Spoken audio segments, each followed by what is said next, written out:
নমস্কার। Ramakrishna TV YouTube চ্যানেলের পক্ষ থেকে সকল মা, বাবা, দাদু, দিদা, ঠাকুমা, ঠাকুর দাদা, দাদা, দিদি, ছোট ছোট ভাই বোনদের জানাই অনেক অনেক ভালোবাসা, প্রীতি ও আন্তরিক শুভেচ্ছা। সবাই ভালো আছেন, ভালো থাকবেন।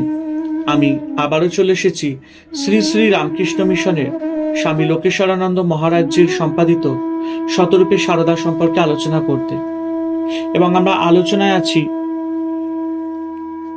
লোকজননী প্রব্রাজিকা বেদান্ত প্রাণার কথায়।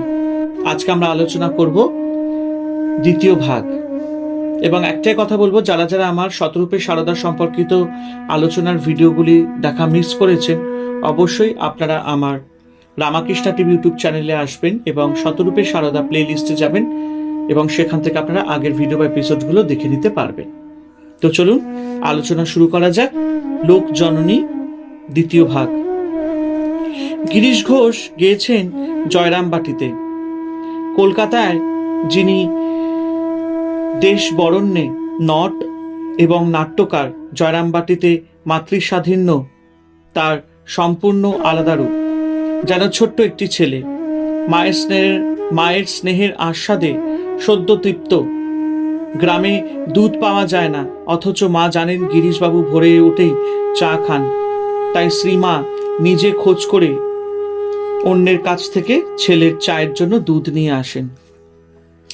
গিরিশবাবু লক্ষ্য করেন তার বিছানার চাদর প্রতিদিনই ধবধবে সাদা। কে প্রতিদিন তার চাদর কেচে দেয়?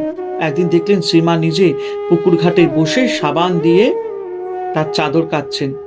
জয়রামবাটিতে গিরিশ একদিন মাকে প্রশ্ন করেছিলেন, তুমি কিরকম মা? মা কিছুমাত্র চিন্তা না করেই উত্তর দিয়েছিলেন, আমি সত্যিকরের মা।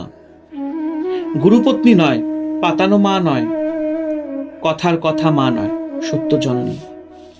এই সত্যিকরের মাকে অনেকে আক্ষরিকভাবে চিনে নিত গর্ভধারিণী জননী বলে। এক ভক্ত ছেলেবেলায় মাকে দর্শন করতে যায়। প্রণাম করবার সময় মায়ের ঘরের দোরগোড়ায় দাঁড়িয়ে সে স্তম্ভিত হয়ে যায়। এই যে হুবহু তার ঘরের মা। পা দুখানি কোলের উপর রাখা, হোগলা পাকের বালা পড়া হাত দুটি, সবই যে তার নিজের মায়ের মতো। নিজেরও অজ্ঞাত সারে কেমন একটা বিহল অবস্থায় এক পা করে সে ঘরের ভেতরে ঢুকে পড়ে। আনন্দে উত্তেজনায় বালক ভক্ত একেবারে মায়ের কোলের কাছে এগিয়ে যায়। মা সস্নেহে তার পিঠে হাত বুলোতে থাকেন। সেই স্পর্শে বালকের সারা দেহে আনন্দের শিহরণ বয়ে যায়। তার মনে হতে থাকে বহু বছর পর আবার যেন সে জননীর সঙ্গে মিলিত হয়েছে। আরেক ভক্ত শ্রীমাকে নিজের জননী রূপে চিনে বায়না ধরে বসলেন মাকে নিজের হাতে খাইয়ে দিতে। মাও সঙ্গে সঙ্গে তার আবদার পূরণ করতে ভাতের থালা নিয়ে ভক্তটির সামনে বসলেন। স্বভাবত লজ্জাশীলা মায়ের মাথা সর্বদা ঘোমটায় ঢাকা। ভক্ত বললেন ঘোমটা না করলে তিনি খাবেন না। ভক্তের মনোবাঞ্ছা পূর্ণ করতে মা তাই করলেন, এবং তাকে খাওয়াতে খাওয়াতে সস্নেহে বাড়ির খবরাখবর নিতে লাগলেন। আরেক যুবক ভক্তকে মা দীক্ষা দিয়ে বললেন, ঠাকুরই গুরু, আমি গুরু নই, আমি মা, সকলের মা। যুবক ভক্তটি তা মানবেন না এবং বললেন, তোমার কাছ থেকে দীক্ষা নিয়েছি, তুমিই আমার গুরু, আর তুমি আমার মা হলে কি করে? আমার মা তো বাড়িতে আছে। মা বললেন, না, আমি তোমার সেই মা, চেয়ে থাকো ভালো করে। যুবক ভক্তটি স্পষ্ট দেখলেন মায়ের শ্রীমূর্তির জায়গায় তারই গর্ভধারিণী। মায়ের স্থূল শরীর ত্যাগের বেশ কয়েক বছর পরের ঘটনা। মঠে মায়ের মন্দিরের দরজার সামনে দাঁড়িয়ে এক ভক্তিমতী মহিলা। একদৃষ্টে তিনি মায়ের ছবির দিকে তাকিয়ে আছেন, সঙ্গে তার শিশুকন্যা, সেও দেখছে মায়ের চিত্রমূর্তি। একটু পরে শিশুটি তাকায় নিজের মায়ের মুখের দিকে, মিলিয়ে দেখে সামনের চিত্রপটের সঙ্গে, তারপর প্রশ্ন করে, মা, এ ফটো তোমার কিনা বলো, ঠিক করে বলো, এ ফটো তোমার কিনা? বারবার একই প্রশ্ন তার। শিশুর এই প্রশ্নের উত্তরে মহিলাটি তার মুখের দিকে তাকিয়ে একটু হাসলেন শুধু, হ্যাঁ না কিছুই বলতে পারলেন না। ঘটনাটি বর্ণনা করে স্বামী শারদানন্দ মন্তব্য করেছেন, শিশুর স্বচ্ছ দৃষ্টিতে সত্যই সত্য উদ্ভাসিত। এই মাই তো সকল মায়ের অন্তরে। মায়ের স্নেহ দৃষ্টিতে কি ছিল কে জানে? যাহার দিকে চাইয়াছেন সেই বশীভূত হইয়াছে। সন্তানের মতো এখনো দেখিতেছি তাহার চিত্রপটের দিকে চাইয়া। এই দৃষ্টির সম্মুখে মানুষ আত্মহারা হইয়া পড়ে, যেমন নিজ জননীর প্রতিচ্ছবি দেখিয়া। কিন্তু গর্ভধারিণী জননীর স্নেহ সত্য শুধু বর্তমান জীবনটুকু ধরে, আর এই যে সত্য জননী, তার ভালোবাসা সত্য হয়ে আছে কি আছে চিরকালের জন্য। অন্যান্য দৈবী সম্পদের কথা হিসাবে না এনেও বলা যায় শুধুমাত্র স্নেহের শক্তিতেও এই মা পৃথিবীর প্রতিটি মানুষের কাছে গর্ভধারিণী জননীর চেয়েও বড় হয়ে উঠেছেন। বাস্তবিক মায়ের স্নেহ আস্বাদ করার পর অনেকেরই মনে হয়েছে যে জন্মদায়িনী জননীর স্নেহ তার কাছে তুচ্ছ। জয়রামবাটিতে গিয়ে মায়ের স্নেহের স্পর্শ প্রথম পেয়ে জৈনক সাধুভক্তের মনে হয়েছিল, এমন অভাবনীয় ভালোবাসা কি নিজের মাও বাসিতে পারেন? বাড়ির মাকে তো খুব ভালোবাসিতাম, তিনিও কত ভালোবাসিতেন, কিন্তু এই যে জন্ম জন্মান্তরের চিরকালের আপনার মা। মায়ের কথা যাহা সামান্য শুনাইয়াছিলাম, মাফ করবেন, শুনিয়াছিলাম, তাহাতে কে জানিত যে মা এইরূপ মা?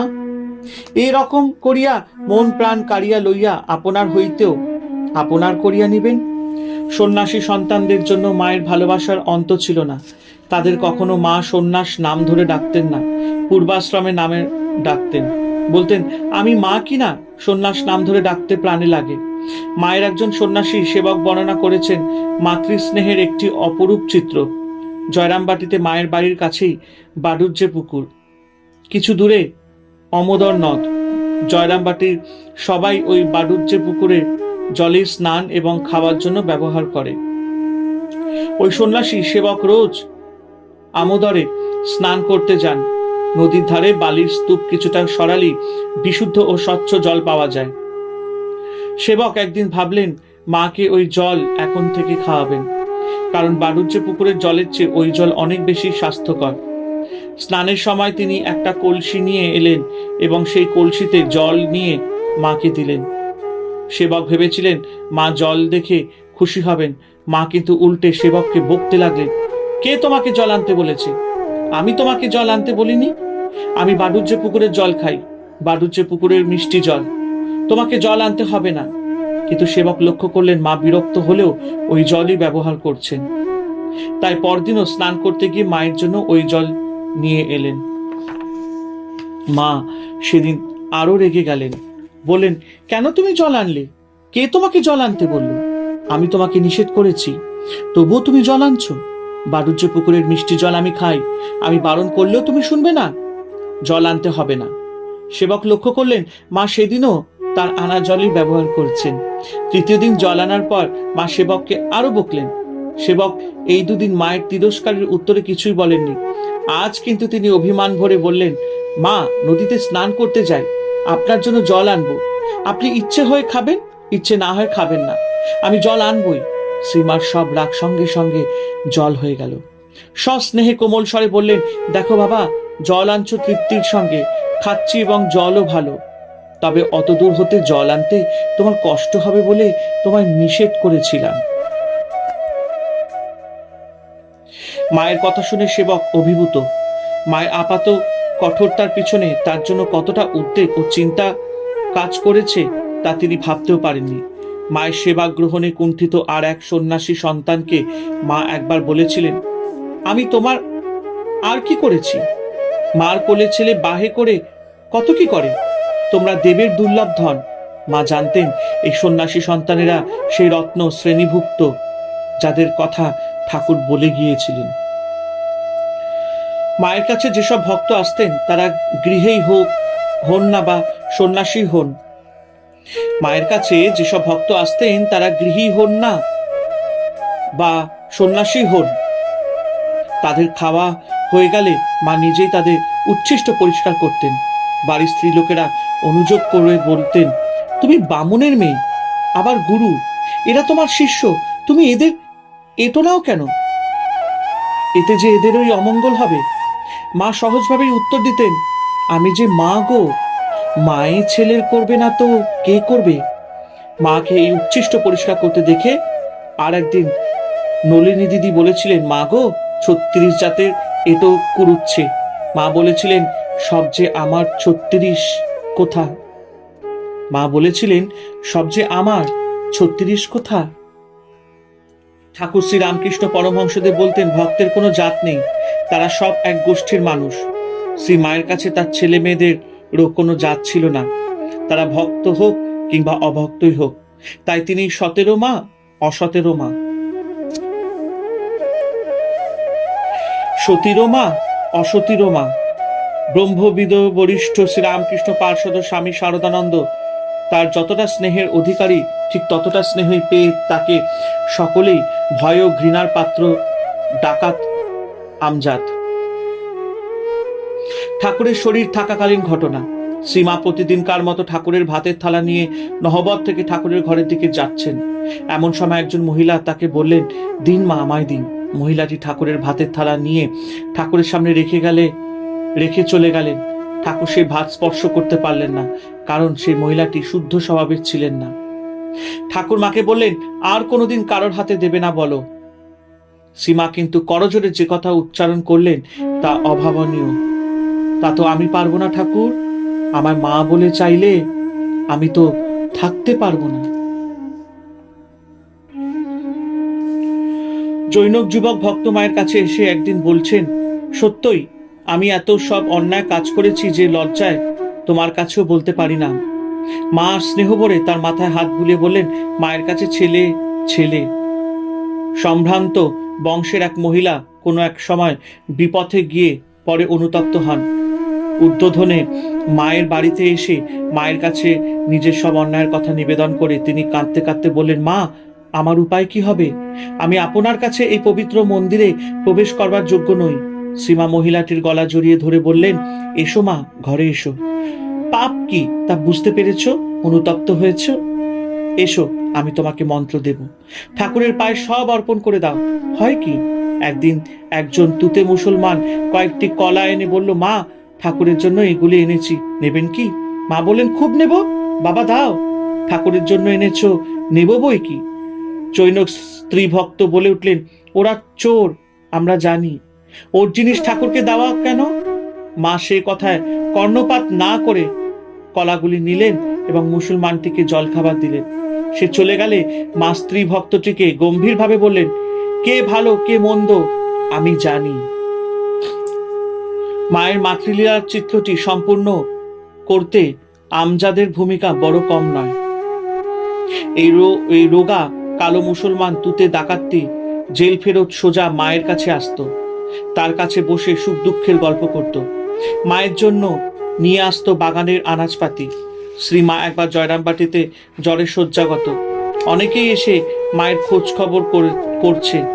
একদিন সকালবেলায় মায়ের সেবায় রত ব্রহ্মচারী দেখলেন একটি ছিন্ন বসন শীর্ণকায় বিষণ্ণ বদন লোক নিঃসংকোচে মায়ের বাড়ির ভেতরে ঢুকে গেল। লোকটি ব্রহ্মচারীর অপরিচিত, কিন্তু বেশ বোঝা গেল যে মায়ের কাছে তার যাতায়াত আছে। লোকটি উঠোন থেকে মায়ের ঘরের ভিতরে উকি দিতেই মা সস্নেহে বললেন, কে বাবা? আমজাদ, এসো। আমজাদ খুশি মনে মায়ের ঘরের বারান্দায় উঠে এলো এবং দরজার কাছে বসে মায়ের সঙ্গে নানা কথা বলতে লাগলো। সারাদিন মায়ের বাড়িতে থেকে যখন আমজাদ বাড়ি ফিরছে তখন তার সম্পূর্ণ অন্য চেহারা। সে স্নান করেছে, গায়ে মাথায় তেল মেখেছে, পেট ভরে খেয়ে পান চিবোতে চিবোতে চলেছে। চোখে মুখে তৃপ্তির ছাপ, হাতে এক শিশি কবিরাজি তেল। মা তাকে দিয়েছেন গরম ঔষধ খেয়ে রাতে তার ঘুম হয় না বলে। একবার বেশ কিছুদিনের ব্যবধানে আমজাদ এসেছে মায়ের কাছে, সঙ্গে বাড়ির গাছের এক ঝুড়ি লাউ। মা বললেন, অনেকদিন ভাবছিলুম তুমি আসনি কেন, কোথায় ছিলে? আমজাদ নিঃসংকোচে জানালো সে গরু চুরির দায়ে ধরা পড়েছিল, তাই এতদিন আসতে পারেনি। মা সহানুভূতির সুরে বললেন, তাই তো ভাবছিলুম আমজাদ আসে না কেন। মায়ের স্নেহ পেলেও আমজাদ চুরি ডাকাতি কখনো ছাড়েনি। মা কিন্তু সব জেনেও তাকে বরাবরই স্নেহ করতেন। একদিন আমজাদকে তার ঘরের বারান্দায় খেতে বসিয়েছেন। নলিনী দিদি উঠোন থেকে ছুঁড়ে ছুঁড়ে তাকে পরিবেশন করছেন। মা দেখে বলে উঠলেন, অমন করে দিলে মানুষের কি খেয়ে সুখ হয়? তুই না পারিস, আমি দিচ্ছি। খাওয়া শেষ হলে মা এটো জায়গা নিজেই ধুয়ে দিলেন। নলিনী দিদি বললেন, তোমার জাত গেল। সঙ্গে সঙ্গে মায়ের সেই অপূর্ব উত্তর, আমার শরৎ স্বামী শারদানন্দ যেমন ছেলে, আমার শরৎ বলতে এখানে স্বামী শারদানন্দ মহারাজকেই বলা হয়েছে। তাই মা বলছেন, আমার শরৎ মানে স্বামী শারদানন্দ যেমন ছেলে, এই আমজাদও তেমন ছেলে। সমাজে যারা অবহেলিত কিংবা নিজকৃত অপরাধের জন্যই লোকের চোখে হেয়, মায়ের স্নেহ থেকে তারাও বঞ্চিত হন না। কারণ মায়ের ভালোবাসায় ভালোবাসার পাত্রের দোষ গুণের হিসাব কখনো স্থান পেত না। তাই মাতাল পদ্মবিনোদ যখন প্রতি রাতে এসে মায়ের জানলার নিচে দাঁড়িয়ে গান করেন বা গান ধরেন, ওঠো গো করুণাময়ী, খোলো গো কুটির দ্বার, মা তাকে দর্শন না দিয়ে পারেন না। কিংবা গ্রামের এক বাল বিধবা যখন ক্ষণিকের ভুলে গায়ে কলঙ্ক মেখে বসে, তখন সারা গ্রাম নিন্দায় মুখর হয়ে উঠলেও মা নীরবে প্রার্থনা জানিয়ে যান যাতে ভগবান দুঃখিনীর দিকে মুখ তুলে চান। দৈবক্রমে মায়ের কৃপাপ্রাপ্ত এক জমিদার সন্তান ঘটনাটির মিটমাট করে দিলেন। মা তাকে আশীর্বাদ করে বলেছিলেন, বাবা, দুঃখিনীকে বাঁচিয়ে দিয়েছ, রক্ষা করেছ, শুনে আমার প্রাণ ঠান্ডা হয়েছে। ভগবান তোমার মঙ্গল করবেন। স্বামী শারদেশানন্দ এই প্রসঙ্গে মন্তব্য করেছেন, যাহাদের আমরা অতি অধম বলিয়া ঘৃণা করি, তাহাদেরও ভালোবাসিয়া তাহাদের বিপদের সময় এই সম্বেদনা, এই অপার স্নেহ জগৎজননী ছাড়া জন্ম জন্মান্তরের মা, সতেরো মা অসতেরো মা ছাড়া আর কে দেখাইতে পারে? শ্রীমা সত্যিই পারতেন পাপকে ঘৃণা করেও পাপীকে কোলে টেনে নিতে। হরে কৃষ্ণ কৃষ্ণ কৃষ্ণ হরে হরে, হরে রাম রাম রাম হরে হরে। জয় শিব শম্ভু, জয় দেবী দুর্গা দুর্গতি নাশিনী, জয় মা কালী। ওং নমো ভগবতে বাসুদেবায় নমঃ, ওং নমো ভগবতে বাসুদেবায় নমঃ, ওং নমো ভগবতে বাসুদেবায় নমঃ।